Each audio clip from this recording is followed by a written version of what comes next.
පාකිස්තානයේ සත්කාරගත්තෙන් මෙවර ආරම්භ වූ ශූරයන්ගේ කුසලානේ. එහෙමත් නැත්නම් ICC චැම්පියන්ස් ට්‍රොෆි එක්දින ක්‍රිකට් තරඟාවලියේ අවසන් මහා තරඟයේ මාර්තු 9 වෙනිදා එනම් හෙට පැවැත්වෙනවා. ඒ ඉන්දියාව හා නවසීලන්තය අතරයි. පාකිස්තානයේ සත්කාරගත්තෙන් පැවතුනත් ඉන්දියාව අවසන් මහා තරගයට සුදුසුකම් ලැබීම නිසා ඉන්දියා ක්‍රිකට් මණ්ඩල කොන්දේසි වලට අනුව අවසන් මහා තරගය පැවැත්වෙන්නේ එක්සත් අරාබි එමිරාජ්‍යයේ ඩුබායි ක්‍රීඩාංගණයේදී. අද පැවති මාධ්‍ය සාකච්ඡාවේදී ඉන්දියා නායක රෝහිත් ශර්මා කියා සිටියේ ඔවුන් නිසකවම මෙවර ශූරතාවය ජයග්‍රහණය කරන බවයි. තවදුරටත් වැඩිදුර අදහස් දක්වමින් ඔහු කියා සිටියේ ඔව් අපිට හොඳ සැලැස්මක් තියෙනවා. අපි නවසීලන්ත කණ්ඩායමේ දුර්වලතා හොඳින් අධ්‍යයනය කරලා තියෙන්නේ. අනික අපි ක්‍රීඩා කළ තරඟ සියල්ලම පැවතුනේ ඩුබායි වල.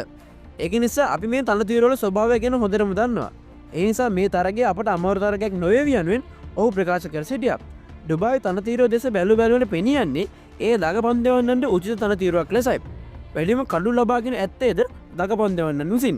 ඒ අනුව ඉන්දියාව අක්සා පටෙල්, රවින්ද්‍ර ජඩේජා, වරුන් චක්‍රවර්ති හා කුලදීප් යාදව වැනි අත්දැකීම් බහුල අති ප්‍රබල දගපන්දෙවන්නන්ගෙන් හෙට තරගයට බොහෝ විට පිවිසේවි.